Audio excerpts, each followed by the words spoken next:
Bismillah. Assalamualaikum warahmatullahi wabarakatuh. Waalaikumsalam warahmatullahi wabarakatuh. Waalaikumsalam warahmatullahi wabarakatuh. Izin anak share screen dulu ya, Cat ya.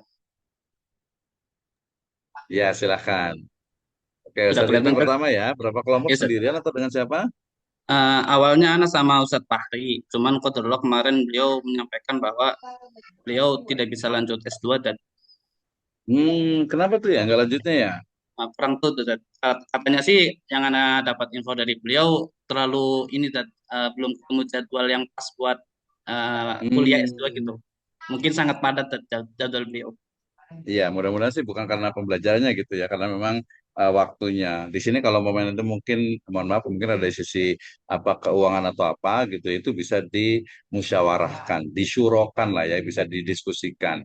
Keuangan, waktu, kemudian juga tugas-tugas, insya Allah kita semuanya bisa didiskusikan.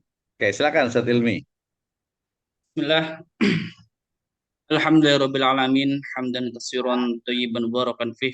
Allahumma sholli ala Muhammad wa ala ali Muhammad. Alhamdulillah, segala puji bagi Allah. Dialah Allah yang Maha Rahman, Dialah Allah yang Maha Kasih, yang kasihnya tak pernah pilih kasih. Dialah Allah yang Maha Penyayang, yang rasa sayangnya tak akan pernah terbilang. Semoga kita senantiasa diberikan rahmat, kasih sayang oleh Allah Subhanahu wa taala. Salawat serta salam disurahkan kepada baginda Nabi Muhammad Sallallahu Alaihi Wasallam, Waalaikumsalam. Baik. guru, guru kita semua, tauladan kita semua, pendidik kita semua, yang dimana Rasulullah tidak lahir di Bogor, tapi namanya Sungut Sohor, yang dimana Rasulullah tidak lahir di Bandung, tapi namanya Sungguh Tersanjung. Alhamdulillah, syukran jazakumullah khair kepada Ustadz Dr. Misno yang telah memberikan waktu kepada Anda untuk presentasi Masya dan Allah, luar kepada biasa ini kayak mantan santri nih, kayaknya alumni nih. Biasa Alhamdulillah. muhadoroh ini. Lanjut Alhamdulillah, kita Ustaz. santai ya, jangan terlalu ini bang, serius banget nanti kayak kaku banget gitu. Ya. Lanjut Ya, saat Ustaz. ilmi, tapi udah bagus, keren. Lanjut. Ya. Ini walaupun ada sedikit tremor gitu, Ustaz.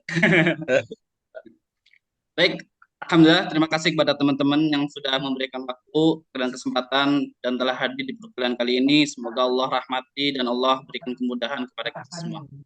Tip Amin. untuk mempersingkat waktu karena tadi Ustadz Dr. Misto memberikan waktu 10 menit, insya Allah saya Iya. memaksimalkan waktu tersebut. Ustadz.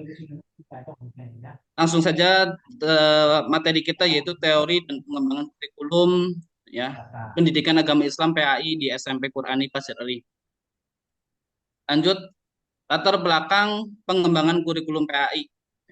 Tentu sekolahan SMP Qurani merujuk kepada Undang-Undang Nomor 20 Tahun 2003 ya, tentang Sistem Pendidikan Nasional yang mengamanatkan integrasi antara iman, takwa, dan ilmu pengetahuan dalam kurikulum nasional. Regulasi pendidikannya tentu sama seperti yang tadi saya sampaikan ya, yang dimana dinamis ya, tidak kaku gitu. Kurikulum di tahun 2023 ini tidak kaku sehingga kita sebagai SMP Qurani mengadopsi kurikulum dan ditambahkan dengan mapel-mapel keagamaan, memperbanyak mapel-mapel keagamaan. Adapun visi SMP Qurani yaitu menjadi sekolah terbaik yang mendidik dan melahirkan generasi Qurani yang cerdas, mandiri sebagai pemimpin umat dan bangsa di masa depan. Fokus utamanya yaitu selain Al-Quran tentu ada pembentukan karakter Islami dan spiritual siswa menjadi tujuan esensial dari kurikulum PAI.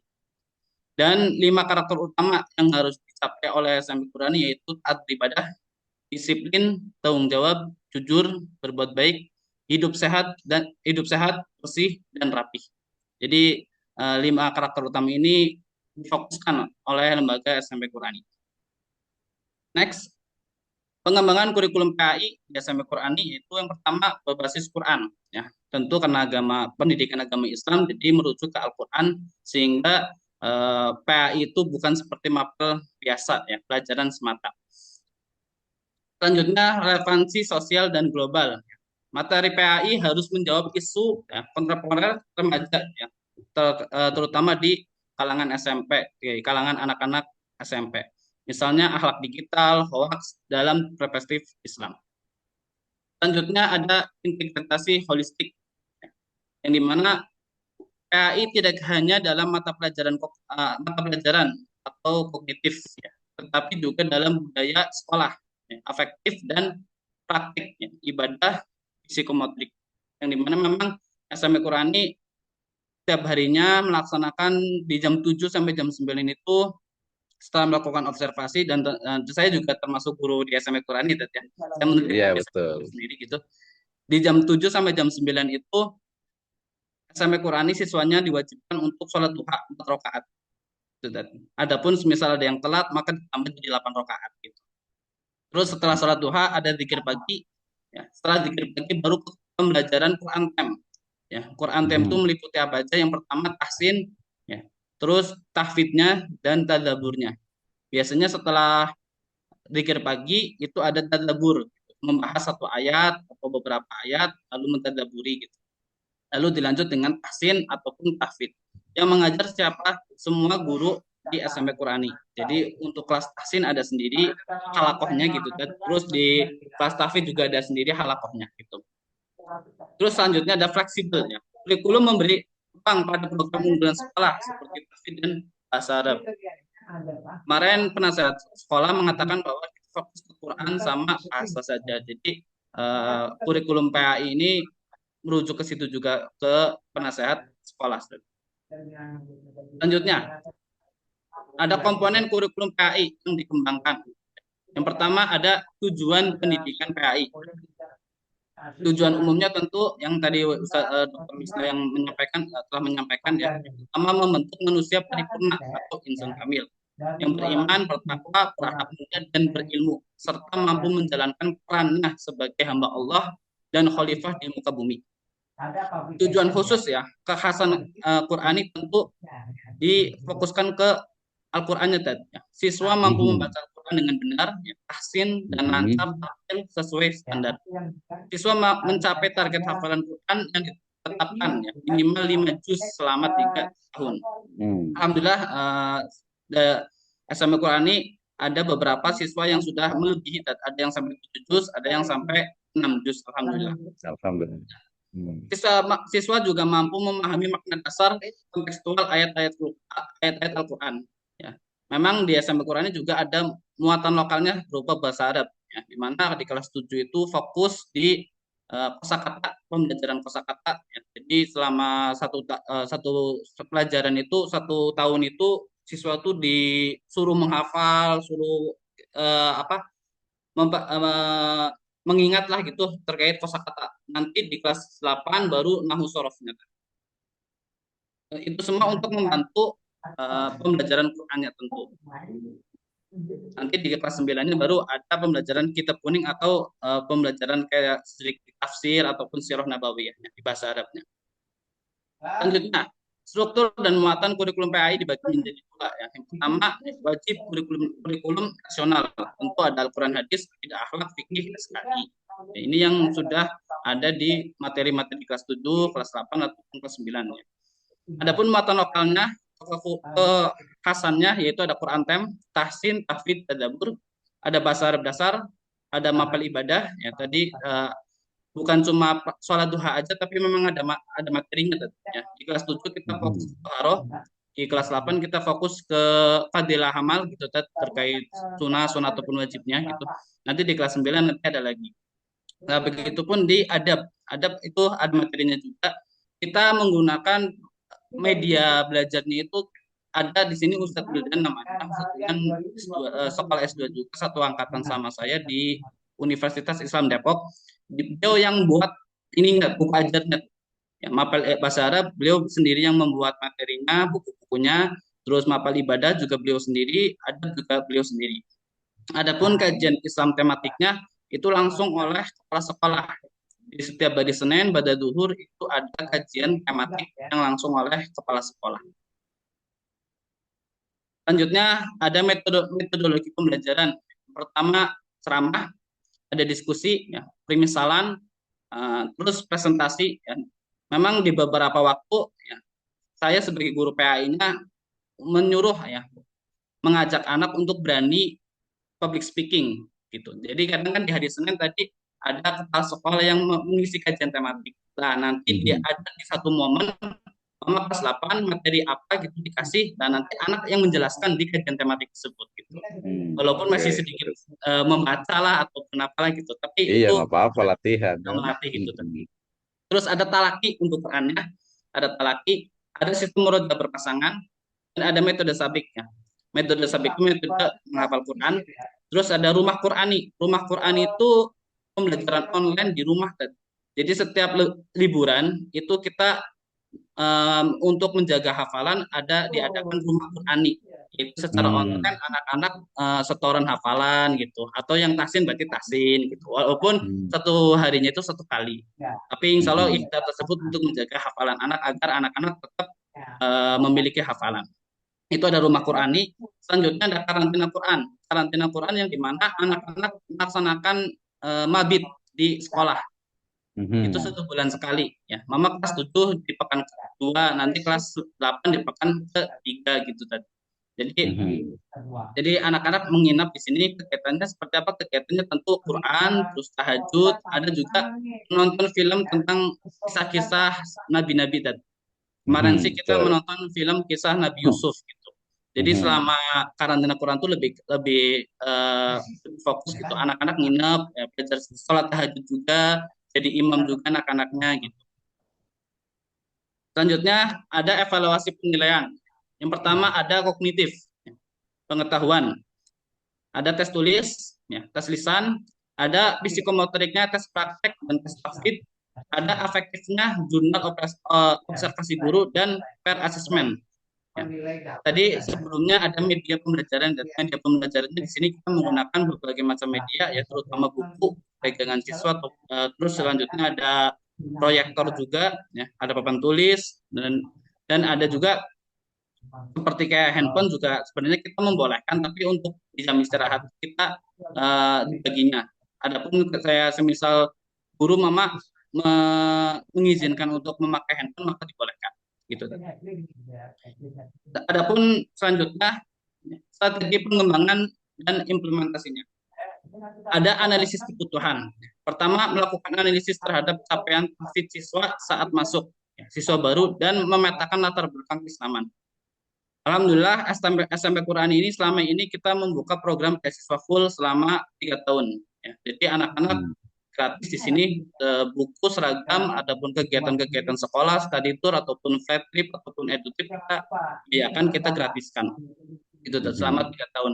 Nah, untuk analisis kebutuhan tentu kita juga memiliki targetan dari 5 juz. Nah, ini juga menjadi tantangan itu ya.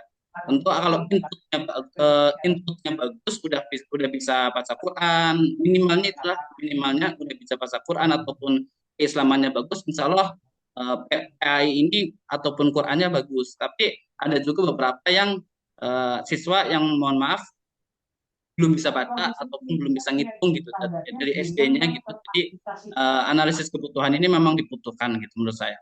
Terus selanjutnya ada penyusunan modul ya. Modul PAI tentu untuk modul ajar gitu dan sebagainya.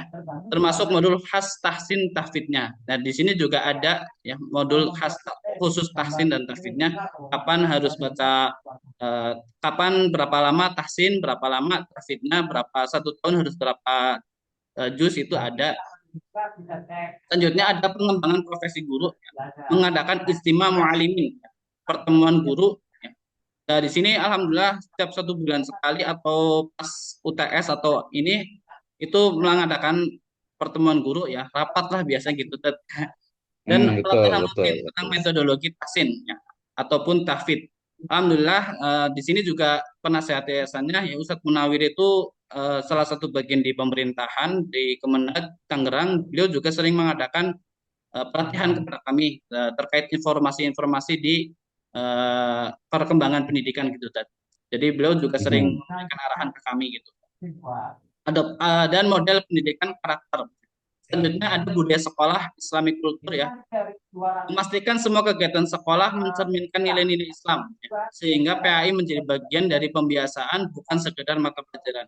Nah, alhamdulillah karena Ana juga sebagai wali kelas dan apa tadi guru PAI ya, di jam istirahat itu biasanya anak berbaur sama siswa tadi gitu. Karena Mhm. Di sini kita belajar dari Senin sampai Jumat, dari pagi sampai asar. Sholat duhur dan Mhm. sholat asar wajib di sekolahan. Sekolah, Nah, betul. ya. Nah, nanti biasanya siswa itu diwajibkan untuk membawa bekal. Nah, di jam istirahat Hmm. itu guru itu biasa di jam istirahat ataupun di jam awal masuk itu guru udah menyalakan MP3 murotal. Jadi gitu. Iya, iya. Mhm. Murotal Quran gitu di jam istirahat ataupun di jam pertama jam 7 tuh, sebelum jam 7 tuh udah di setel 30 menit tuh dari setel satu bulan Muhammad di 30, bulan berikutnya sudah 9 kayak gitu kan. Nah, terus kenapa saya tadi ikut berbaur dengan siswa karena itu untuk menjaga di jam istirahat itu untuk bukan mengawasi tapi melakukan pembelajaran terkait sikap gitu. Takutnya ada siswa yang bullying ataupun ada siswa yang berkata kotor, nah itu sama saya kadang langsung ditegur gitu kan. Untuk menjaga. Mhm. Adapun Islami kulturnya biasanya kita yaitu salat duha, terus ibadah eh, duhur, asar, jamaah, terus adab-adab terkait pakaian juga ditingkatkan gitu. Terima kasih atas waktunya. Barangkali ya apabila ada kesalahan ataupun kekurangan, tentulah ya semua anak pribadi dari anak pribadi. Syukran, Ustaz. Oke, terima kasih. Jazakallah khairan. Jazakallah khairan ya Ustaz Saqaikul Ilmi pertama dan luar biasa ini ya. Menarik sekali. Jadi ya gampang sih ya. Artinya itu cerita dari memang kesehariannya, aktivitasnya gitu kan ya. Nah, tinggal nanti apa dari sisi pengembangannya tadi sudah disebutkan juga gitu ya. Saya sedikit saja saat Ilmi terkait dengan mungkin tadi kalau dari sisi performance sudah cukup bagus, kemudian juga dari sisi slide presentasinya warnanya juga bagus itu buatnya pakai Canva atau pakai apa? Canva, Dad. Pakai apa? Canva. Iya, pakai Canva ya. Cukup cukup bagus sih ya. Warnanya juga bagus, gambar-gambarnya juga lumayan bagus. Paling tadi agak sedikit yang kadang biasanya itu teorinya itu dalam desain itu tulisan itu sebaiknya nanti jangan sampai nabrak ke apa gambar biasanya itu. Jadi ada beberapa gambar yang mungkin biasanya itu mestinya di dalam gambar saja atau di luarnya sehingga nanti lebih enak dilihatnya gitu ya. Pilihan font juga menarik terutama dari sisi ukurannya. Jadi jangan sampai nanti kata-katanya ingat the power of point ya itu adalah poin-poin utamanya saja ketika tentang bicara tentang karakter kurikulum ya udah karakter kurikulum dan perkembangannya nggak usah dituliskan lagi dia lebih spesifik ya nanti dijelaskan oleh istilahnya itu dalam pemaparannya dalam penyampaiannya tapi warnanya bagus kemudian juga paling dari sisi font dengan beberapa yang nabrak terus juga tulisannya juga dan tadi sayangnya nggak ada gambar pesantrennya gitu ya harusnya itu ada gambar pesantrennya. Iya, bahkan kalau perlu ada ustadz ilmunya lagi ini. Jadi itu support gitu. Kadang ada beberapa mahasiswa itu ketika dia membahas sebaiknya ilustrasi gambar ya, ilustrasi gambar itu sebaiknya memang mewakili gitu. Terutama nanti kalau yang memang bisa kita dapatkan. Tadi kalau bicara tentang kurikulum sekolah ya sebaiknya ada gambar sekolah itunya gitu ya. Itu dari sisi ilustrasinya. Pun tadi kalau penyampaiannya karena biasa alumni pesantren jadi muhadharahnya awalnya itu mukadimahnya agak panjang gitu ya, agak panjang. Tapi nggak apa-apa juga, itu kan biasa waktunya biar agak habis juga gitu ya. Tapi paparnya udah coba. Itu dari sisi slide ininya ya, slide presentasi. Yang kedua dari kontennya ini menarik ya. Mungkin kemarin kemarin saya tidak sampaikan.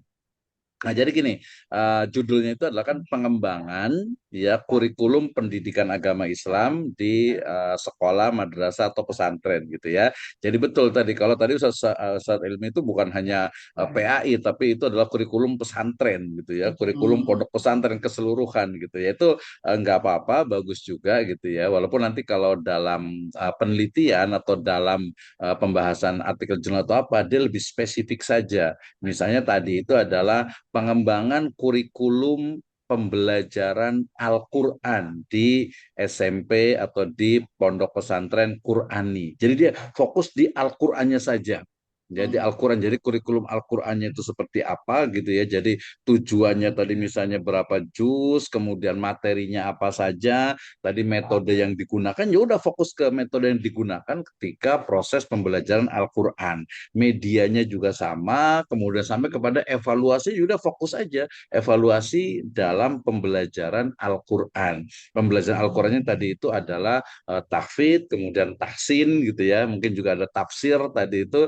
Nah, itu kalau tulisan boleh di situ. Tapi kalau mau keseluruhan pesantren juga bisa saja, tapi dia biasa terlalu general. Jadi lebih baik ke fokus ke mata pelajarannya Ya. ya, yaitu Al-Qur'an. Jadi nanti boleh sesuai boleh ini kan sedikit direvisi dengan pengembangan kurikulum pembelajaran Al-Qur'an di misalnya tadi MTS atau boleh juga di pondok pesantren Qur'ani. Nah, nanti fokusnya kepada ini, kepada Quran itu ya, kepada Al-Quran itu. Kemudian nanti ya kan kita bisa ngobrol sama apa namanya, mungkin bagian wakil kepala sekolah bidang kurikulum gitu ya, bisa ngobrol, bisa diskusi. Sebenarnya sih wawancara sebenarnya gitu ya, tapi kan namanya ini kan ngobrol saja gitu. Kemudian nanti dengan siswa juga, dengan santri juga, kira-kira apa nih gitu kan. Kan tadi misalnya ketika apa nyetel murotal itu kan biasa pasti tanya dulu ke santri kan, sukanya murotalnya siapa nih gitu kan ya.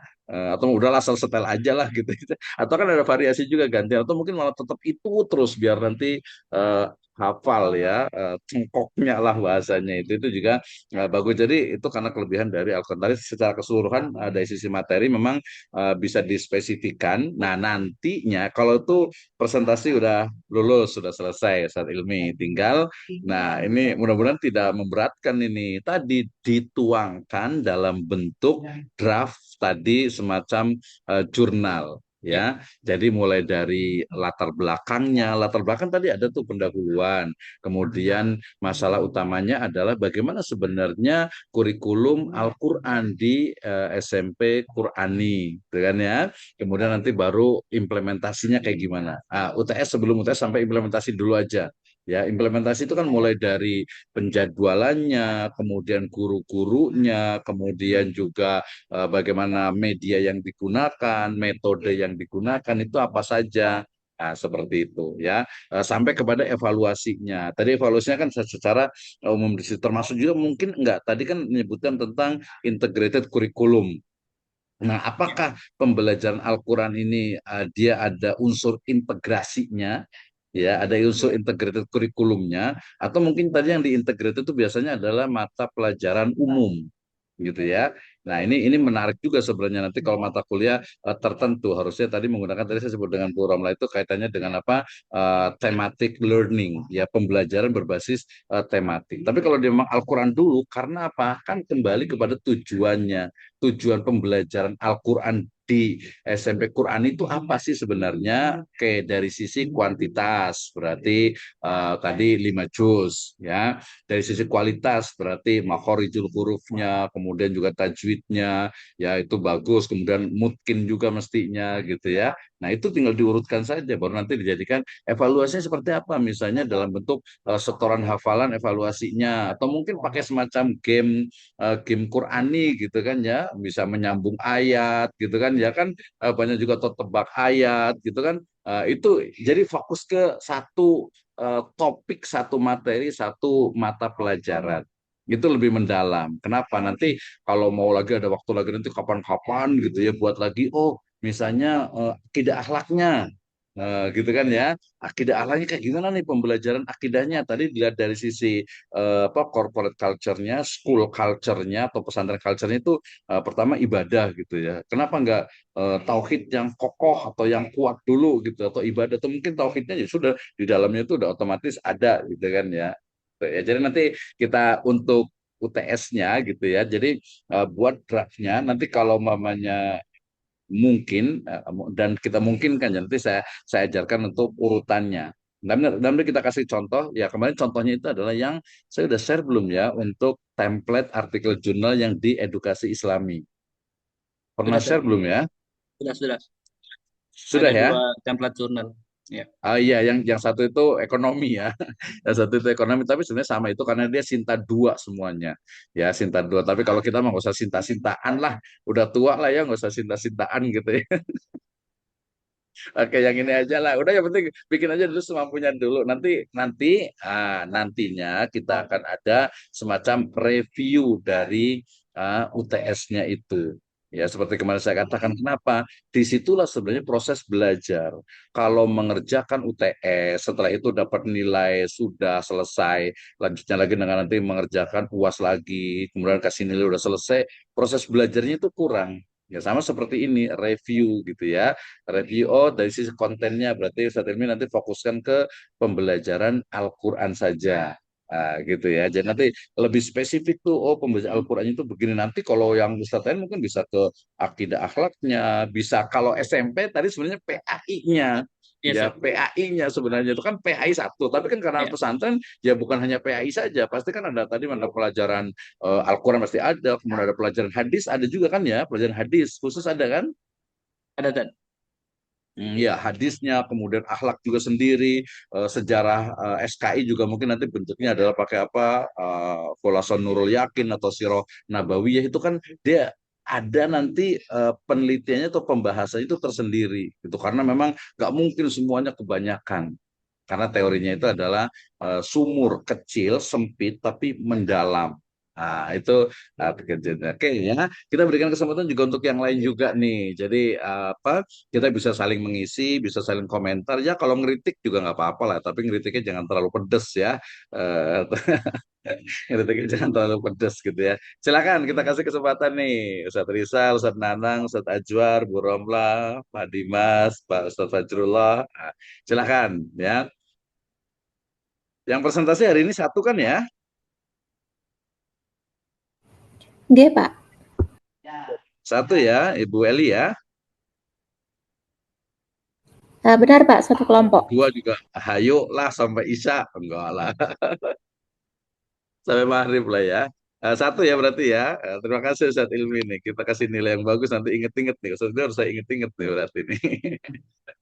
Bukan, Ustaz. Ya, silakan. Ada yang mau komentar, ada yang mau bertanya. Biasanya nanti kalau nggak ada yang nanya, Ustadz Ilmi nanti gantian nanya ke pesertanya, gitu ya. Oh, dapat A ya, harusnya A plus nih, gitu ya. A plus nih. Ustadz Rabi juga sama enggak? Kalau nilai nggak usah dipikirin lah ya, nggak usah dipikirin lah, tenang aja gitu, santai aja gitu ya. Oke, silakan. Ada yang mau bertanya? Oh, Ustadz Nanang dulu kayaknya nih yang udah on mic. Silakan Ustadz Nanang, Jamaluddin. Eh, izin ini Pak Rupert Mhm, menanggapi dari yang tadi disampaikan oleh Ustaz mhm, Zakir Ilmi. Ada yang beberapa hal yang ditanyakan. Yang pertama, kalau di Pak Saiful Ilmi itu pondok pesantren atau memang SMP sambil mondok itu sekolahnya? Eh, Taib, terima kasih Ustaz Nanang. Izin menjawab bahwa di SMP Quran itu sistemnya full day, Ustaz, bukan boarding. Oh iya. Ya, terus kalau di setiap ini dalam penyampaian materi khususnya di pendidikan agama, kalau di SMP kan itu disatukan ya materi kayak Al-Quran hadis, kemudian akhlak, kemudian sejarah juga itu kalau di PAI umum itu kan disatukan ya. Nah kalau di BP itu kan cara membagi dalam menyampaikan itu seperti apa, Pak?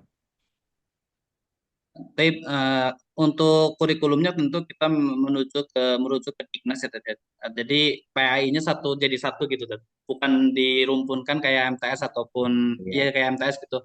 Tapi adapun untuk cara penyampaiannya kita menggunakan buku paket, buku ajar dari buku paketnya itu, Tad. Mengikuti ini aja alur alur pembelajaran untuk PAI-nya. Makanya kita mengadopsi lagi kayak ada tambahan mapel mulok, muatan lokalnya kayak mapel ibadah, adab, eh, akhlak gitu.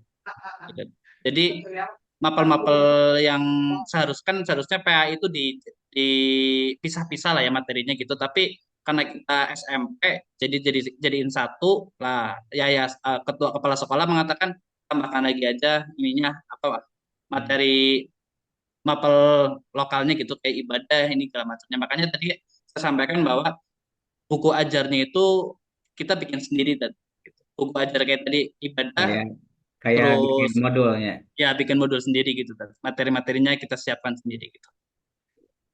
Ya, Kalau terima kasih. materi-materi ya kayak ibadah, adab ataupun bahasa Arab itu ilmi nggak ngajar itu. Ilmi ngajar PAI aja. Adapun yang lain kayak tadi bahasa Arab ini itu sama Ustadz Wildan. Karena memang dia lebih kompeten di bidangnya. Ya, ya, ya. Terima kasih, Ustaz. Oke, terima kasih Ustaz Nanang ya. Jadi kalau di PAI itu memang kalau di SMP itu ya hanya PAI. Ya, SMP ya, negeri ataupun swasta. Kalau yang SMP Islam biasanya tadi nyebutnya dengan muatan lokal. Selain ada PAI, ya kadang kalau kurikulumnya itu biasanya dia berbasis IT atau berbasis sekolah Islam, biasanya dia itu PAI-nya diajarkan gitu ya. Tapi kemudian ada tadi muatan lokal yang lain banyak karena kalau hanya Al-Quran saja kurang. Makanya tadi ada tajwidnya, itu kan ya. Ada ya, mata pelajaran tajwid dan dasar ilmiah. ada Ustadz, ada. Iya, pasti kalau di itu kan tajwidnya mungkin ya di Quran itu biasa nggak fokus banget tajwidnya, makhorijul hurufnya, termasuk juga tadi apa tahfidz dan tahsinnya. Yang kedua akidah akhlak gitu kan ya, pasti itu satu-satu tuh. Ustaz Ilmi mata pelajaran akidah ada sendiri dengan akhlak beda sendiri kan? Ada Ustadz. Beda sendiri ya.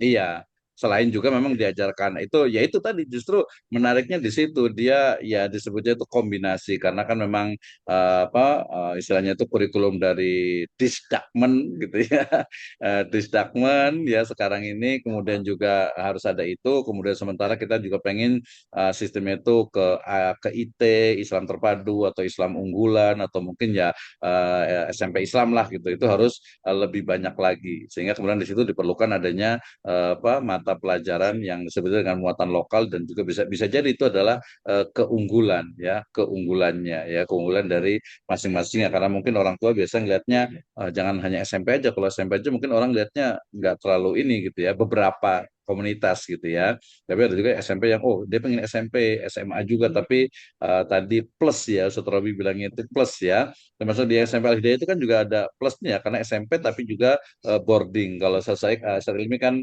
full day ya.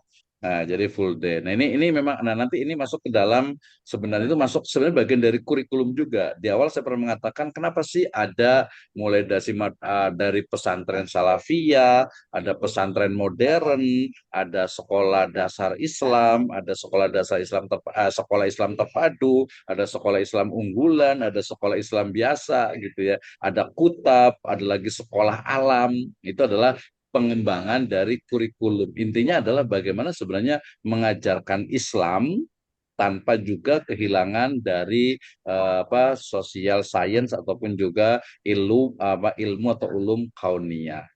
Nah, ya mungkin nanti Ustaz Nanang ada pikiran baru lagi nih, pikiran baru misalnya ide baru kayaknya tadi kalau umpamanya full day itu kayaknya memberatkan anak nih. Kemudian juga kalau kayak pesantren tuh banyak banget, makanya nanti ada beberapa kadang kebijakan di beberapa pesantren itu yang dikorbankan. Ya, dikorbankan dalam artian itu udahlah apa umumnya itu diajarkan hanya istilahnya itu hanya biasa itu bahasa Indonesia, bahasa Inggris, matematika. Udah itu saja gitu ya. Kemudian juga saya juga ngajar dari 2002 juga ya di MI, MTS Alia juga gitu ya. Artinya udahlah yang kurikulum yang disdakmennya itu dari pemerintah itu kita ajarkan terakhir aja lah. Yang penting tercover semuanya gitu. Jadi gurunya itu udah tahu baca ini. Kemudian udahlah kita fokus tadi ke lebih tepatnya itu ya apa materi ya atau bolehlah dikatakan modul yang memang disusun oleh bagian kurikulum atau oleh lembaga. Nah, gitu ya. Ini menarik nih. Terima kasih Ustaz Danang nih ya. Kita ada satu lagi siapa nih? Silakan ada yang mau terkait dengan satu lagi ya Ustaz Ilmi ya untuk pertanyaan ke Ustaz Ilmi sisanya nanti kita bisa diskusi bersama. Silakan Ustaz Suprowi, Ya, baik. tafadhol. Insya Allah. Bentar. Halo, ada suaranya? Ya, ada suaranya Masuk. clear. Oke. Eh, Masya Allah, luar biasa apa yang sudah disampaikan oleh Ustaz Hilmi ya. Sedikit mungkin tambahan juga yang mana tadi disampaikan beliau itu mungkin keberhasilan-keberhasilan yang ada di di Palu tadi di sekolah Qurani ya. Akan tetapi saya ingin menyampaikan juga, pasti di setiap sekolah pesantren ataupun lembaga ataupun struktur itu ada faktor-faktor yang menghalanginya. Apalagi ini saya lihat itu full day ya.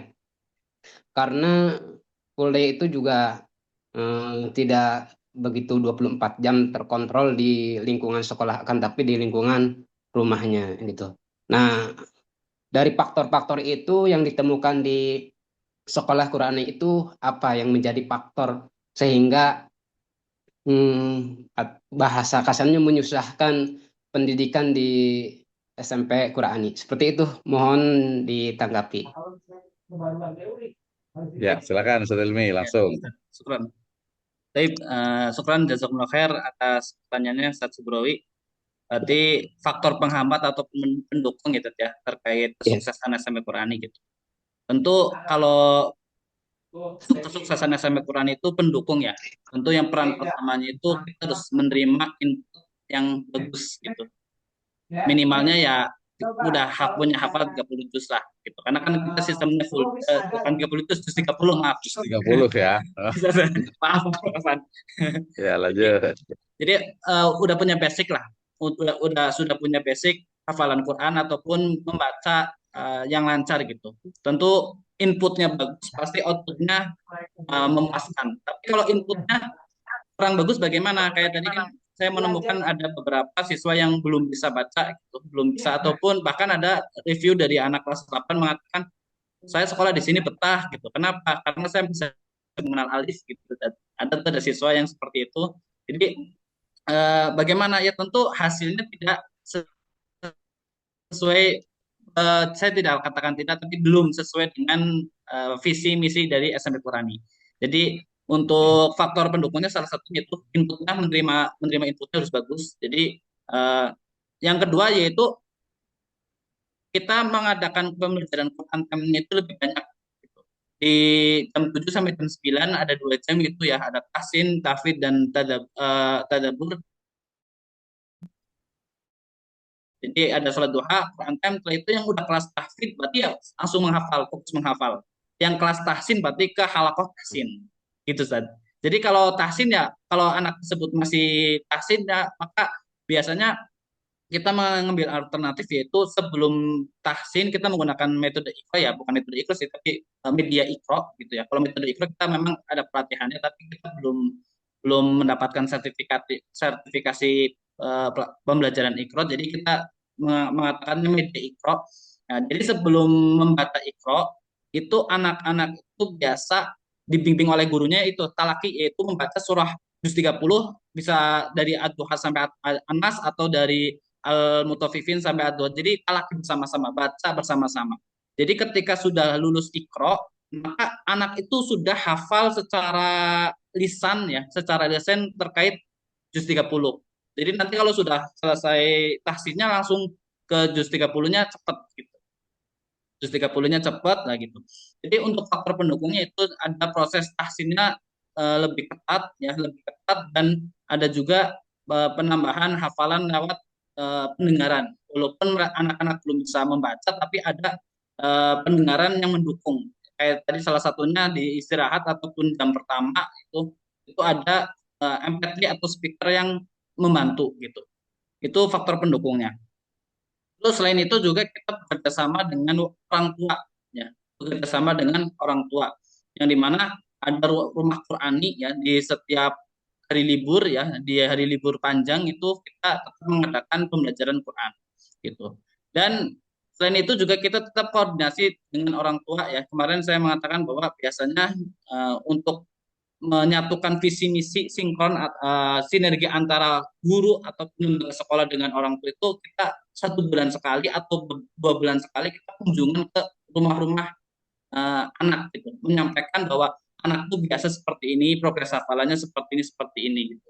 Jadi ada sinkron antara guru dengan orang tua gitu. Nah, untuk faktor penghambatnya ya tentu anak-anak masa pubertas ya, masa-masa ya SMP itu bisa dikatakan masa-masa ingin mengenal jati dirinya, tentu ada beberapa faktor penghambat yang sangat kita alami berat gitu, yaitu di mana anak-anak kan di rumah tuh sebelum tentu kita bisa mengontrol secara maksimal ya. Makanya eh, ini juga masih jadi PR sebenarnya, kayak tadi rumah Qur'ani ataupun yang lainnya itu masih jadi PR karena memang anak-anak di rumah tuh ya seperti itu gitu. Kita tidak tahu lah gimana di rumahnya gitu. Oke. Jadi sistem full day ini ya memang jadi penghambat juga sebenarnya kalau untuk mengejar hafalan Quran gitu. Makanya awalnya sih kita mengejar target 10 juz karena dulunya ini SMP Quran itu dulunya pesantren tadi gitu. Dulunya pesantren dipindah jadi full day. Dulunya boarding dipindah jadi full day. Nah, makanya kuantitasnya diturunkan jadi 5 juz karena melihat kemampuan siswa. Jadi untuk faktor penghambatnya seperti itu. Salah satunya full day itu, salah satunya full day. Anak di rumah gitu. Jadi yang sudah lulus banyak ya melebihi apa ya, melebihi 5 juz ya ada, tapi itu inputnya bagus. Pendukungnya inputnya bagus, sudah bisa membaca Quran. Adapun yang jadi penghambatnya yaitu salah satunya anak belum bisa membaca sama sekali. Gitu. Jadi ada yang belum tercapai lah, belum tercapai, bahkan kelas 8 ada yang masih juz 30, masih tahsin, masih ada gitu. Itu Ustaz. Iya.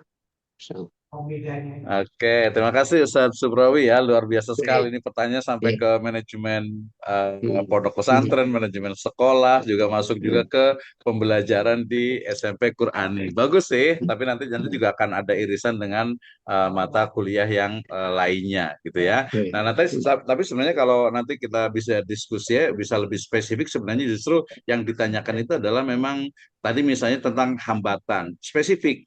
Hambatan apa yang dihadapi dalam pembelajaran Al-Quran. Nah, gitu kan ya. Karena tadi misalnya fokusnya ke Al-Quran saja gitu ya. Nah, di situ berarti tahu gitu ya bahwa saya mungkin tadi karena di rumah ya, tapi kalau saya lihat sih kayaknya kalau prediksi saya sih perkiraan saya itu mungkin tadi orang tua juga memang orang tua yang sudah ngaji, sudah paham juga sebagian besar kali Ustaz Ilmi ya.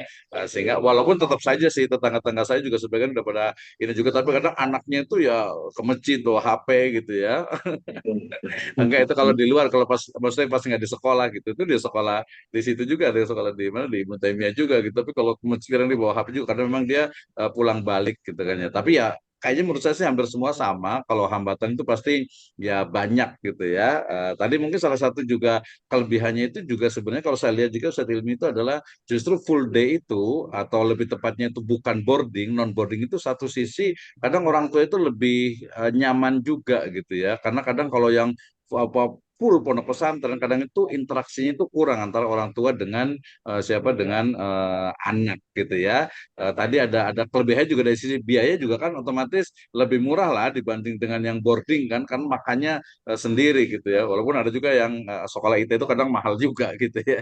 Tapi minimal tuh lebih murah lah dari yang boarding karena makan tuh nggak 3 kali, kasurnya apanya kan ada tanggung sendiri tuh. Tapi bukan hanya itu, kalau saya lihat justru lebih kepada interaksi kedekatan antara orang tua dengan anak itu justru lebih bagus ketika istilahnya itu bukan boarding. Saya sendiri kadang agak punya pemikiran gitu. Sebaiknya terutama yang SD misalnya, SD atau SMP gitu ya. Jadi kalau orang tua itu bisa didik sendiri, kenapa sih nggak dididik sendiri saja gitu ya? Dalam artian ya sekolah-sekolah gitu, tapi jangan kayak beberapa nggak semua juga ya istilahnya itu kayak dibuang di pesantren gitu ya. Biasa kalau tinggal di pesantren itu karena biasanya mungkin orang tuanya sibuk atau anaknya banyak atau mungkin juga karena ngerasa "Duh, saya nggak bisa, susah ngurusin kalau di rumah itu, akhirnya udahlah di pesantren aja tinggal kita siapkan uangnya saja gitu." Jadi kelebihannya kalau dari sisi saya adalah justru full day itu bolak-balik itu satu sisi ada positifnya kedekatan dengan orang tua gitu ya, negatifnya mungkin tadi sekolah itu tidak bisa mengontrol 24 jam. Tapi kan tadi ada parenting. Makanya beberapa sekolah terpadu itu, beberapa sekolah Islam itu parenting itu tiap sebulan sekali gitu ya. Artinya tadi ada kunjungan ke rumah juga, kemudian juga jadi orang tuanya itu harus dari awal itu harus satu visi gitu ya. Jangan sampai di sekolahnya begini tapi kemudian di rumahnya itu berbeda, lebih bebas dan sebagainya. Ini jadi dunia pesantrennya, tapi mata kuliah kita di kurikulum nih, tujuannya, materinya, kemudian medianya media misalnya Ustaz Ilmi ini, media tadi kan bisa dengan MP3, kemudian apalagi nanti yang mungkin bisa dikembangkan itu nanti di UAS, tenang saja nanti ya. Jadi medianya apa yang bisa dikembangkan, metodenya ya mungkin cuma tasmi gitu ya. Siswa santri itu suruh menghafal, ada nggak sih metode yang mungkin didasarkan kepada misalnya itu teori otak kiri, otak kanan, atau mungkin pakai active learning gitu ya. Untuk hafalan itu mungkin pakai metode hafalan seperti tersenyum, atau mungkin juga metode hafalan seperti berbicara atau menghafal tanpa perlu menghafal. Itu bagian dari pengembangan yang memang itu levelnya S2 di situ gitu ya. Kalau terlalu tinggi ya kita turunin lah. Kayaknya tapi kembali dengan lagi bahwa kita masih ada waktu sekitar 30 menit ke depan ya. Silakan dari siapa lagi nih? Tapi kayaknya kalau ke Ustadz Ilmi boleh ke Ustadz Ilmi, atau kita boleh diskusi sama-sama saja. Nanti kayak dikeroyok Ustadz Ilmi nih gitu ya. Apa Pak, Tad? Walaupun seneng juga sih ya, Ilmi ya. Iya, Tad. Silakan dari siapa nih? Bismillah Ustaz. Ustadz Agus, tafadhal. Gimana Ustadz Pan, Agus? Bismillah Ustaz. Apa Ilmi? Izin bertanya Ustaz. Mhm. Menarik apa tadi ada program Rumah Qur'ani ya Ustaz. Yang mana itu Mhm. program tersebut diadakan di momen libur panjang kalau tidak salah tadi Ustaz. Ini Masya Betul, Allah Tad. ini ya izin bertanya itu bagaimana menarik apa namanya minat ya, semangat peserta didik berikut orang tuanya juga. Karena umumnya ya Ustaz, mohon maaf, di momen libur panjang itu jangankan libur panjang, libur pendek aja anak-anak tuh udah kalau liburan tutup buku kan. Al-Quran apa namanya udah disimpan di rak tuh.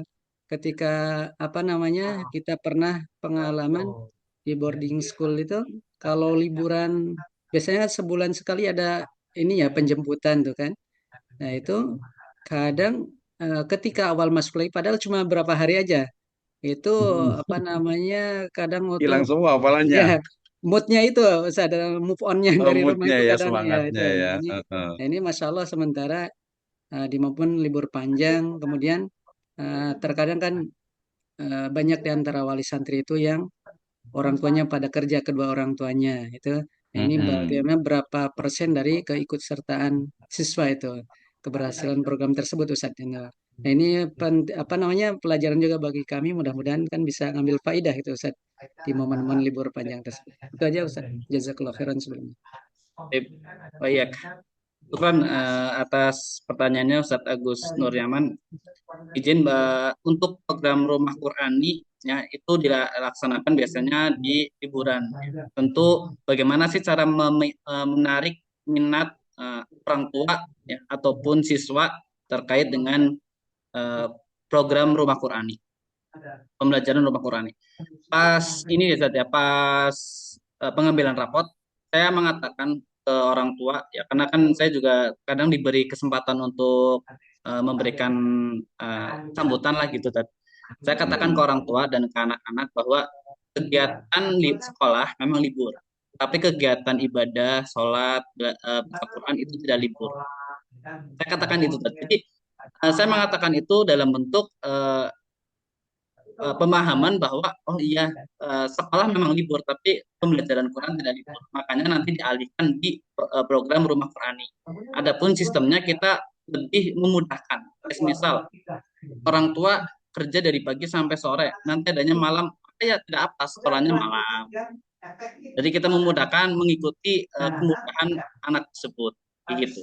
Adapun kesuksesannya bagaimana? Alhamdulillah untuk anak-anak kelas 7, kelas 8, kelas 9, kita SMP Quran itu baru sih sebenarnya, baru baru berjalan 2 tahun gitu, baru berjalan 2 tahun.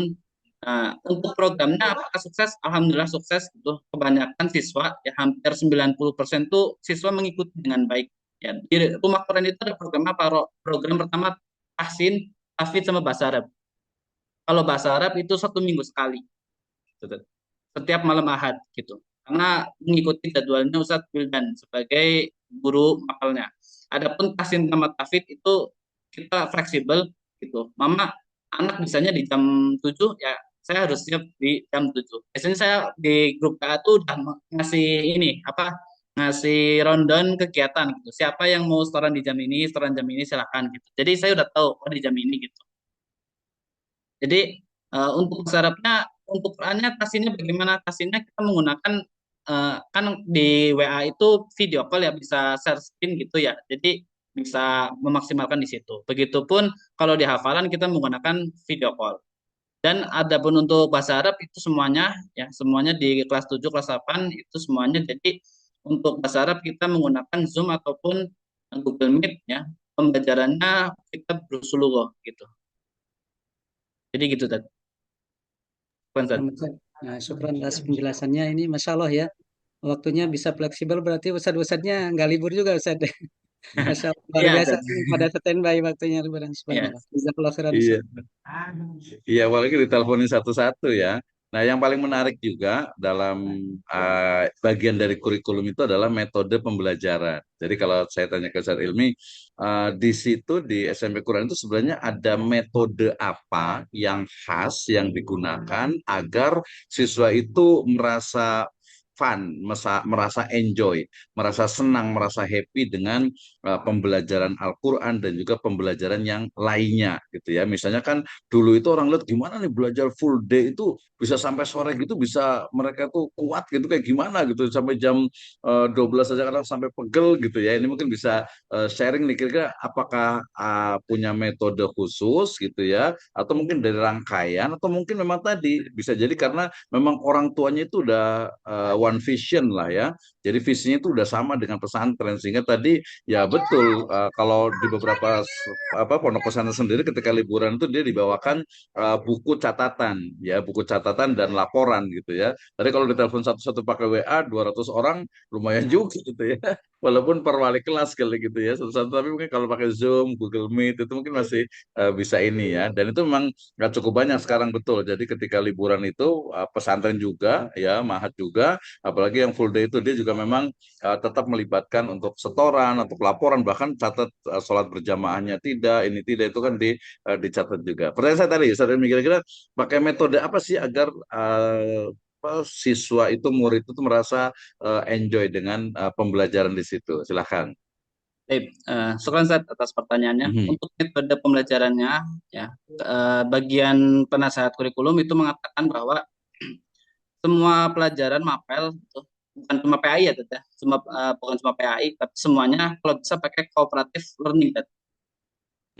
Ya Jadi itu, betul, cooperative learning ya. ya Mhm. itu. Jadi memang itu juga dipajang di brosur kita, Ted, gitu, sebagai Betul. branding kita, gitu, Mhm. cooperative Iya. learning. Jadi semua guru di sini menerapkan metode belajar cooperative learning. Terus untuk Qurannya bagaimana? Untuk Quran kita menggunakan sistem metode sabik ya. Metode sabik itu bagaimana sih? Karena Ana juga sebenarnya pernah belajar metode sabik, pernah praktek juga. Ya, karena memang Ana alumni Darut Tauhid. Jadi di Darut Tauhid, Agim itu menggunakan metode tertentu, menggunakan kooperatif apa ya, bukan kooperatif apa metode sabik. Jadi menghafal nanti di murojaah sebelumnya gitu. Jadi menghafal mama satu halaman nih, satu halaman menghafal hafalan ziyadah. Nah nanti ya halaman lima halaman ke belakang itu di murojaah bersama-sama ataupun tes hafalan itu tadi menggunakan apa tuh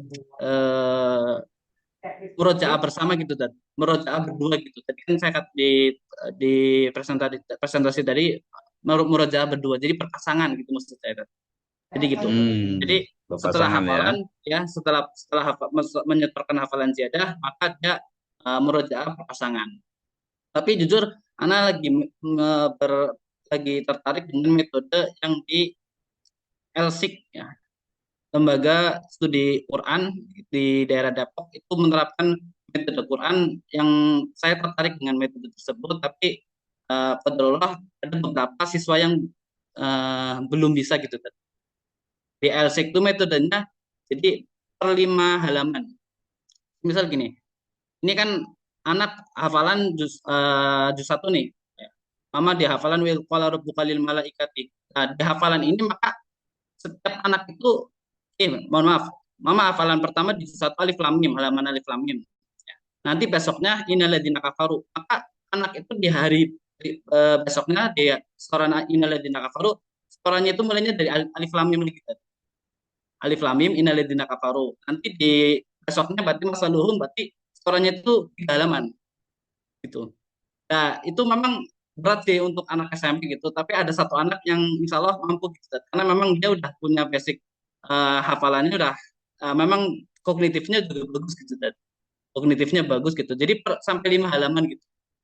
Jadi ada satu anak yang mampu gitu, karena kognitifnya bagus, anaknya cerdas juga. Jadi ada satu anak yang mampu untuk saya ngikutin metode di LSIK, Lembaga Studi Ilmu Al-Quran di Depok. Itu satu anak. Yang lainnya mah kita menggunakan metode itu tadi apa metode sabik. Untuk hasilnya ya kita masih manual pakai media pembelajaran Iqra ya seorang anak belajar gitu langsung membaca disimak oleh gurunya. Untuk hafalannya kayak tadi lewat murojaahnya itu lewat speaker ataupun yang lainnya.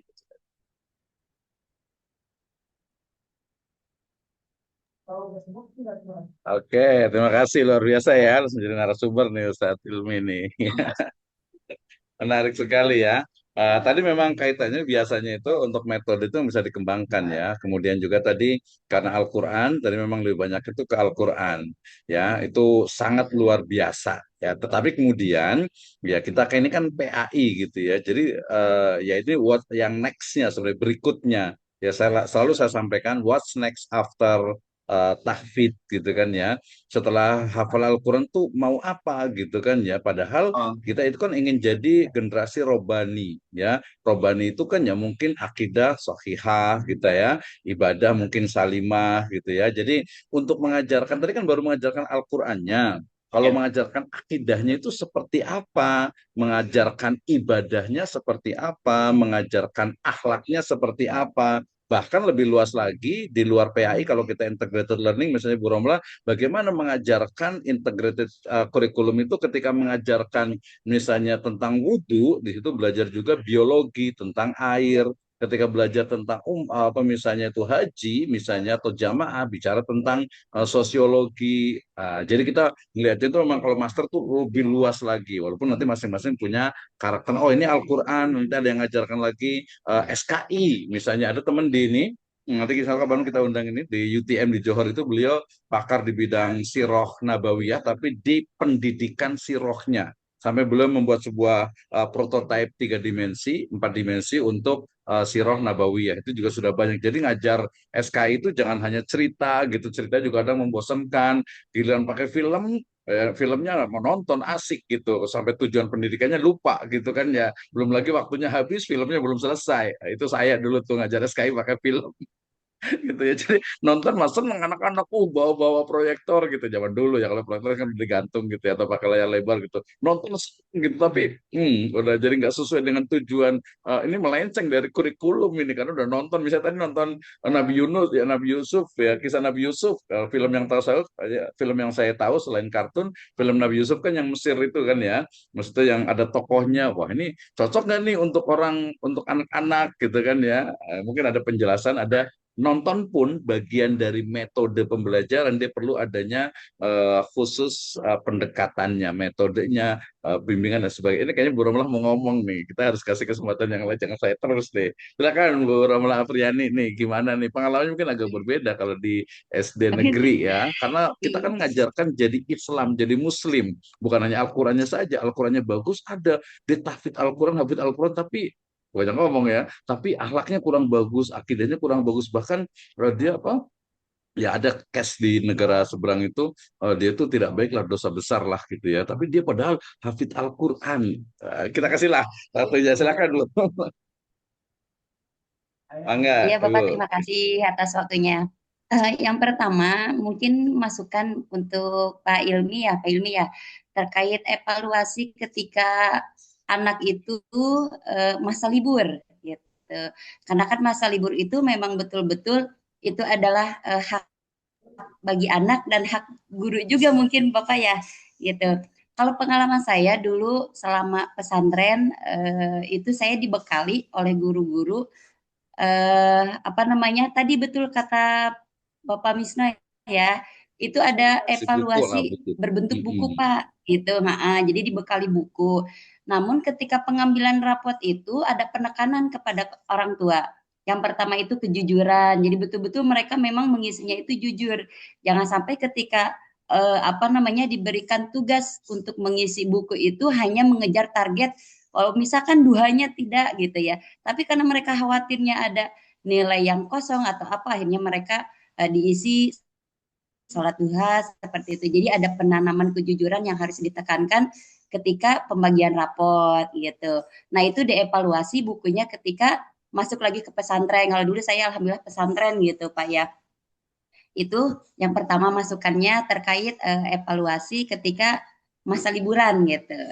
Nah, yang kedua itu adalah pertanyaan mungkin ya, bukan pertanyaan ya Pak ya, ingin sharing aja, ingin mengetahui bagaimana Ya, boleh, kurikulum silakan. khususnya di Pak Ilmi ini. Pertama itu adalah terkait levelisasi peserta didik yang memang berbeda-beda tingkatan. Pertama dari sisi hafalannya, kemudian yang kedua dari sisi eh, kemampuan untuk membaca dan menulis Al-Qur'annya gitu. Apakah ada levelisasi si anak ini ketika masuk SMP Qur'ani ini dari awal dilevelkan gitu ya.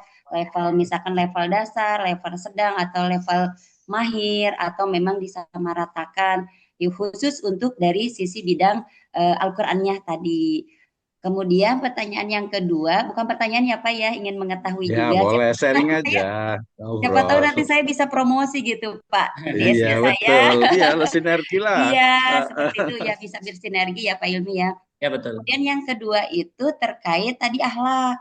Yang saya perhatikan itu ada anak murid saya yang sekolah ke Ya. boarding school. Yang pertama boarding school ataupun ada yang sekolah ke full day school seperti yang Pak Ilmi ini. Nah, ketika di luar sekolah itu diperhatikan akhlaknya punten ya, agak sedikit dari nilai-nilai yang memang ditanamkan di sekolah ataupun di pesantren gitu ya. Nah, bagaimana untuk mengevaluasi ketika anak itu berada di luar sekolah atau di luar pesantren, khusus dari sisi akhlakul karimahnya, itu seperti itu aja yang ingin saya ketahui pribadi dari sekolah Pak Ilmi. Hatur nuhun Pak Ilmi sebelumnya. Baik. Oke, semangat nanti saat ilmi ke ini ya, gantian ke itu Bu Romlo juga bisa ke pesantrennya silaturahmi gitu, ziarah lah lihat gitu ya, biar tahu gitu. Silakan saat ilmi, Ya gimana? sebetulnya Ustadz saya hampir tiap hari ya ngelewatin. Iya kan deket ke Iya. situ. Kalau jemput anak atau antar anak itu pasti lewatin sekolah Pak Ilmi tapi belum sempat Iya, mampir. belum kenal juga ya, Iya, iya siap. betul Pak. Silakan Baik, saat ilmi. ya, syukran ya Ibu Romlah atas masukan dan sharing-sharingnya ya. Adapun tadi masukannya memang di awal tahun kemarin kita menggunakan Muthabah Yaumiyah. Muthabah Yaumiyah itu lembaran terkait ibadah ataupun yang lain-lainnya gitu. Tapi qadarullah nggak efektif begitu. Jadi waktu diambil anak-anak baru diisi gitu. Jadi kurang efektif lah untuk itu. Makanya dievaluasinya lewat Rumah Quran itu, program Rumah Quran. Jadi Rumah Quran itu program bisa ada program tersebut karena hasil evaluasi dari Mutabaah Yaumiyah gitu.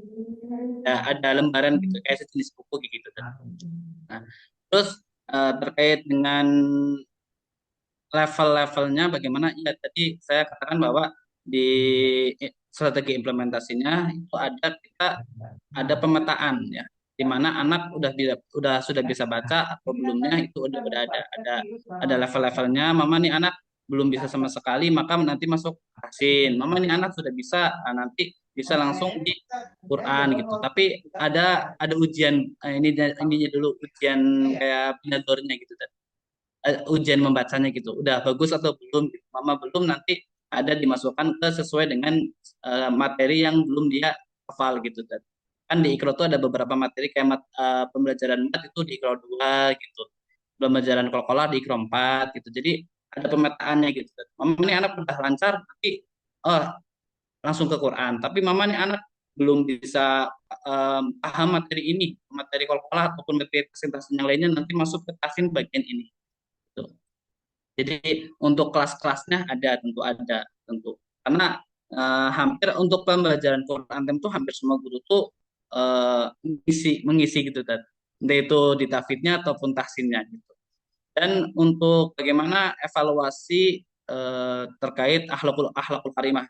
Ya, tentu ya akhlakul karimah itu memang jadi penting lah ya gitu untuk kita semua sebagai guru, karena Rasulullah ada mengatakan inama buistu liutamima makarimal akhlak gitu. Jadi kita harus bisa memberikan pandangan terkait hadis tersebut kepada siswa kita. Nah, bagaimana sistem evaluasinya? Nah, kalau di sekolahan itu mudah gitu, terkontrolnya gitu.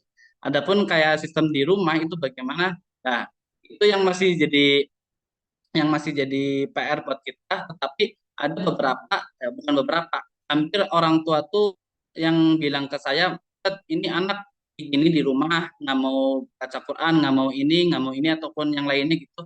Nah nanti di sekolahan baru dievaluasinya gitu Ted." Jadi kalau di rumahnya itu biasanya orang tua yang melapor ke saya, Mama misal gini, "Saya tolong HP siswa diperiksa. Nah, saya tolong akhlak anak saya seperti ini di orang tuanya, misal tidurnya malam gitu ataupun yang lainnya." Itu orang tua itu lapor ke saya Ted, gitu, lapor ke guru-guru gitu Ted, gitu. Jadi untuk evaluasi sistem akhlakul karimahnya tetap di sekolahan gitu, tetap melakukannya di lewat sekolahan gitu, lewat teguran lah gitu ataupun lewat punishment gitu. Terus adapun kayak untuk di sekolahannya ya seperti itu, kita lewat pantauan langsung gitu, lewat per assessment, yaitu bisa lewat jurnal guru ataupun lewat temannya gitu. Karena memang di sekolahan juga kadang bagian kesiswaan tuh manggil gitu manggil siswa mama untuk bertanya gitu, bagaimana kamu sekolah di sini, betah atau tidak, terus pelajaran apa yang belum dipahami, terus ada masalah pelajaran apa, guru ini bagaimana gitu. Jadi biasanya program itu dilaksanakan 1 tahun sekali sih Ted. Gitu. Ada masalah apa, terus anak ini kalau dia kalau kerja kelompok bagaimana gitu. Biasanya ada bagian kayak gitunya, bagian kesiswaan atau PK-nya ada.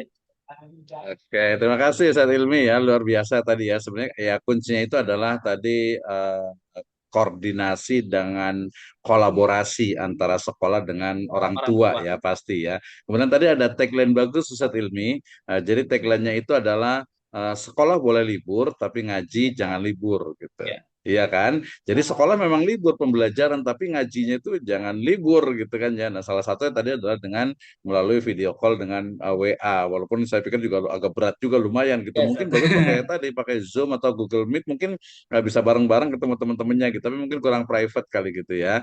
Tapi itu bagus. Jadi memang tadi, jadi sekolah libur tapi ngaji ya jangan libur gitu. Ya. Terus tadi koordinasi kolaborasi dengan orang tua. Ya evaluasinya tadi memang harus sering tuh untuk bagaimana tadi pendidikan itu mungkin ya, ini ada sedikit kritik ke pendidikan, kita sebut saja pendidikan sekuler, itu adalah ya seolah-olah itu tadi satu sisi orang tua itu menyerahkan pendidikan sepenuhnya ke sekolah, ke guru. Satu sisi ya, tapi di sisi lain gurunya itu juga yang penting saya ngajar aja di sekolah. Karena nanti sudah pulang mau kemana terserah. Itulah kemudian solusi yang ditawarkan oleh boarding school ataupun juga full day school, bahwa pendidikan anak itu adalah tanggung jawab orang tua pertama ya, kemudian juga guru ya. Tadi kalau hanya orang tua saja, guru itu ya udah terserah gitu. Giliran guru saja orang tua di rumah terserah. Makanya harus ada tadi kolaborasi. Menarik ini ya. Oke ya. Waktunya kita masih agak terbatas nih, mungkin satu lagi orang, tapi nanti saya mau sampaikan dulu, jangan sampai nanti teman-teman ini ngerasa aduh ini presentasi pertama lama banget, kemudian juga pertanyaannya banyak banget lagi, aduh saya nggak bisa nih kayaknya. Jangan ya, jangan ya, mungkin Ustaz Ilmi tadi levelnya agak beda lah gitu ya.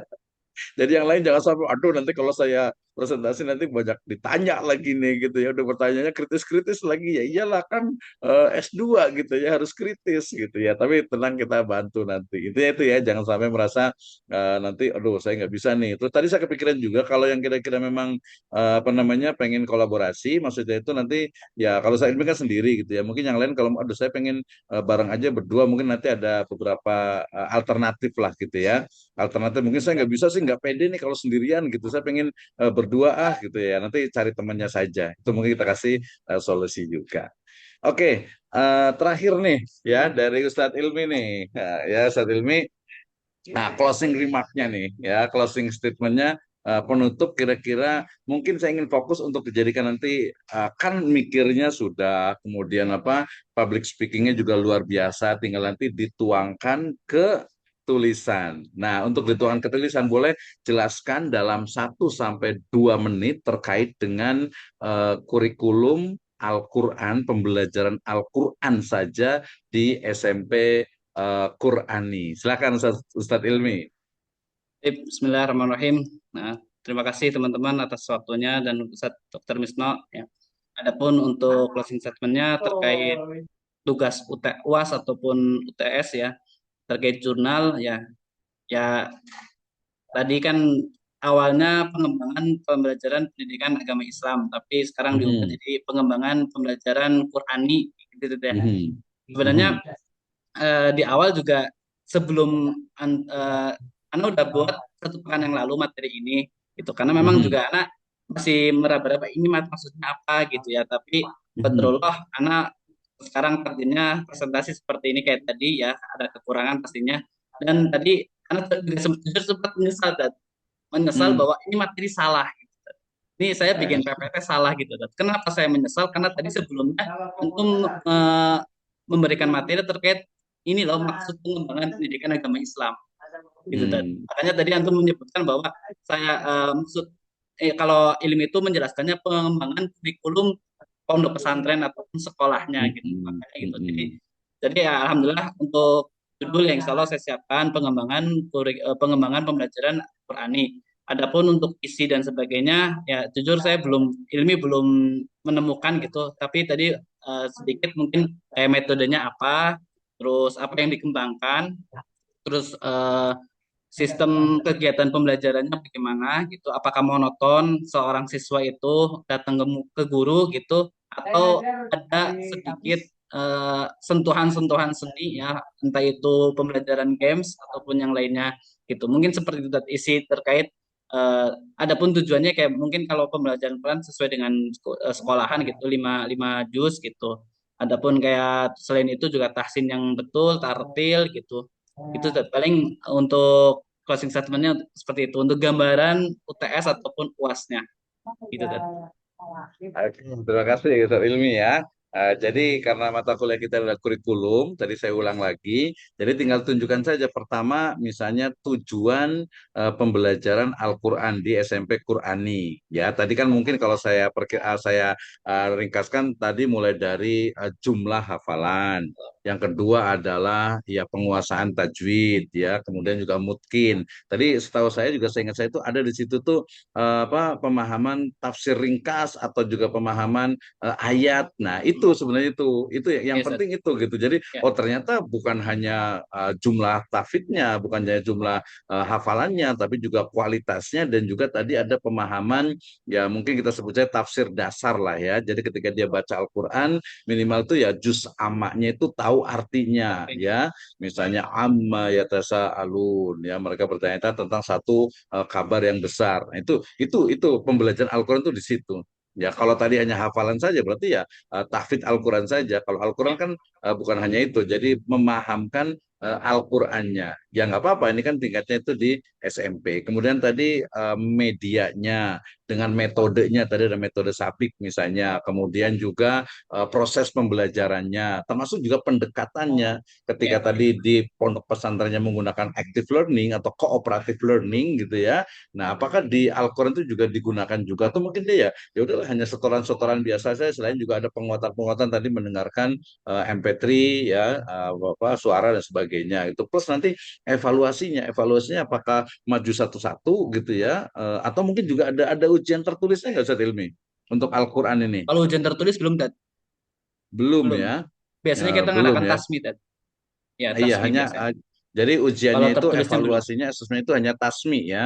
Tasmi dengan mungkin ya talaki ya untuk apa mungkin makhorijul hurufnya, tajwidnya dengan jumlahnya dengan mutkinnya. Termasuk tadi ada mungkin sambung ayat atau mungkin tebak ayat gitu untuk variasi pembelajarannya. Ada nggak? Ada. Kalau itu ada, Dad. Tebak Ada ayat ya. itu ada, Dad.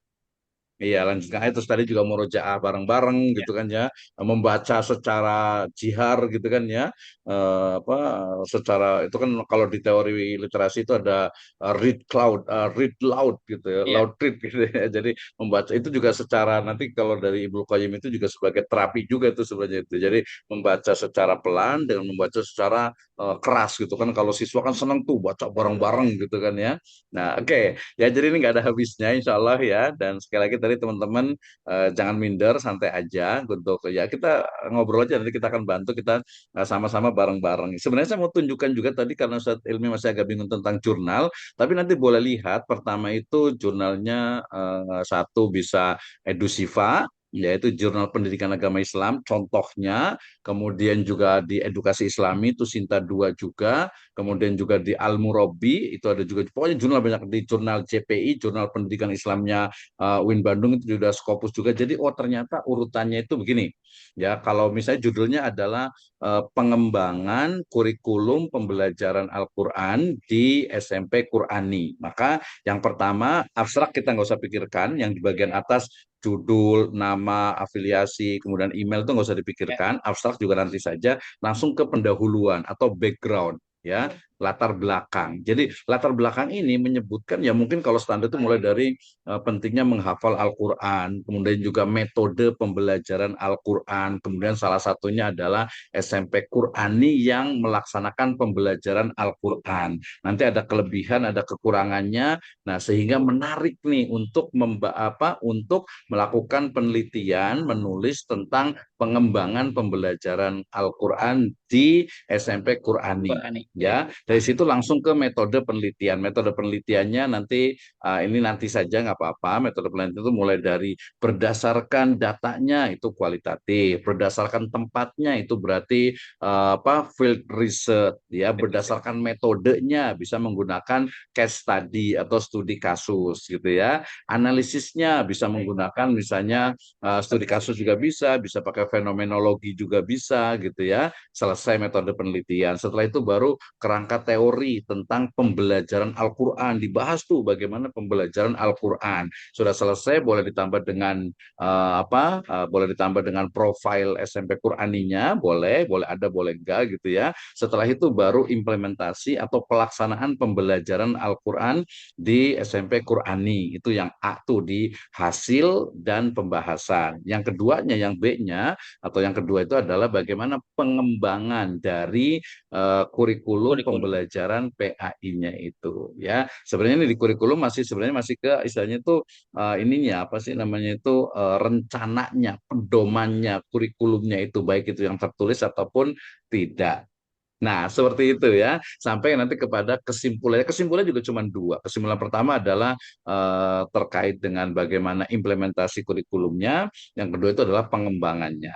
Sudah selesai, langsung daftar pustaka atau referensi. Nah, daftar pustaka nanti mulai belajar pakai Mendeley. Kemudian untuk mencarinya, rekomendasi saya itu paling mudah itu adalah pakai untuk mencari, misalnya itu untuk mencari jurnal yang sama itu kita bisa cari di Publish or Perish ya, bisa juga menggunakan Research Rabbit ya, bisa juga menggunakan misalnya Typeset IO gitu ya, di misalnya Perplexity juga ada juga gitu ya. Kemudian kalau menulisnya saya bisa pakai Quillbot Flow, bisa juga pakai Manus AI, bisa juga pakai Jenny AI, itu sangat membantu, memudahkan gitu ya. Saya nanti insya Allah kita akan uji cobakan. Saya kemarin di kelas lain itu 30 menit itu langsung jadi artikel. Ya, terutama tadi kalau data lapangannya sudah ada. Kalau library research itu 30 menit itu langsung selesai. Nah, seperti itu. Apalagi tadi datanya sudah ada. Ini aja Ustaz Ilmi. Ya. PowerPoint tadi diuploadkan di Manus, terus minta dibuatkan jurnal itu langsung jadi. Jadi dari PowerPoint itu, hitung tuh, paling lama 10 menit itu selesai. Gitu ya. Jadi dari laporan yang PowerPoint itu sudah ada. Langsung jadi gitu ya. Ya, Ustaz. Oke, terima kasih. Sudah 17.50 tadi saya Rizal juga izin ya. Yang lain juga kayaknya sudah mau adzan juga. Insya Allah. Oh, terakhir lah. Ada yang mau bertanya tidak nih? Ya, sambil nanti kita akan jelaskan. Ya, nggak usah mikirin lah tentang tugas, tentang apa gitu. Pokoknya jalanin saja gitu. Tapi ada yang mau bertanya silakan. Siapa nih? Ibu Eli Agustina mungkin? Ya, terus Ustadz Ajwar, silahkan. Ibu Izin Eli, mangga. untuk jurnal nanti itu tetap dibikin per kelompok atau individual, Pak? Nah, ya, terima kasih. Saya tuh lebih yang fleksibel saja. Misalnya tadi kalau saat ilmu mungkin nggak ada temennya, ya udah sendirian saja nggak apa-apa. Tapi kemudian kalau ada yang, wah saya kayaknya nggak bisa nih, saya pengen berdua, boleh juga berdua. Ya maksimal itu 3 orang gitu ya. Jadi kita fleksibel. Tapi kalau bertiga juga nanti diusahakan ya kalau bisa kerja bareng lah gitu ya. Jangan bareng-bareng kerja gitu ya. Yang satu kerja, yang satu bareng-bareng gitu ya. Yang dua gitu. Tapi enggak sih, percayalah sama kelas ini. Jadi Bu Eli silahkan apa namanya bisa disampaikan di grup gitu ya. Siapa yang mau sendiri, siapa yang mau sama-sama gitu ya. Jadi ada positif negatifnya. Positifnya kalau umpamanya sendiri itu memang betul-betul kerja dia sendiri jadi paham ya. Negatifnya kadang tim worknya, tim buildingnya itu kurang kenal gitu ya. Kemudian juga kurang istilahnya itu apa kerja timnya itu kurang gitu ya. Kalau kelompok biasanya tadi itu kadang tidak mengerjakan semuanya gitu ya. Terus juga pembagiannya itu kadang agak susah perlu koordinasi. Jadi yang gampang aja dilakukan aja lah, silahkan aja gitu ya. Nanti boleh koordinasi dengan saya. Misalnya ada teman-teman yang mungkin agak kurang aktif atau mungkin ada tadi kesibukan dan sebagainya, jangan menghalangi juga untuk tetap lanjutkan kuliahnya. Gitu ya, karena sama seperti di sekolah ya, Bu Romla juga sama ya, dengan Bu Eli juga kalau ngajar itu kan ada yang anak yang pinter banget gitu ya, ada yang sedang, ada yang kurang. Gimana nih kita harus akomodir semuanya. Gitu. Kalau nilai sekali lagi nggak usah dipikirin lah, ya nggak usah dipikirin dalam arti insya Allah selama kehadiran apa itu sudah nilainya itu udah ya minimal B lah bagus gitu ya. Gitu ya. Itu Ibu Ali ya. Jadi nanti coba diinikan siapa saja yang mau sendiri, siapa yang mau bareng-bareng. Mungkin kan kalau di sini kan kalau apa Ikhwan sama Akhwat kan mungkin nggak biasa gitu ya. Ya nggak apa-apa. Ya tadi Ustaz Ilmi kan ya udah sendiri aja nggak apa-apa. Yang lain, oh saya ada temennya nih berdua bisa kerja bareng silakan. Gimana, Bu Eli? Baik, Pak. Soalnya saya pernah dengar bahwa ketika kita membuat jurnal, terus di situ ada beberapa penulis misalnya, yang dihitung penulis asli itu yang nomor paling awal gitu atau nomor pertama apa nama yang pertama disebutkan. Apa itu benar, Pak?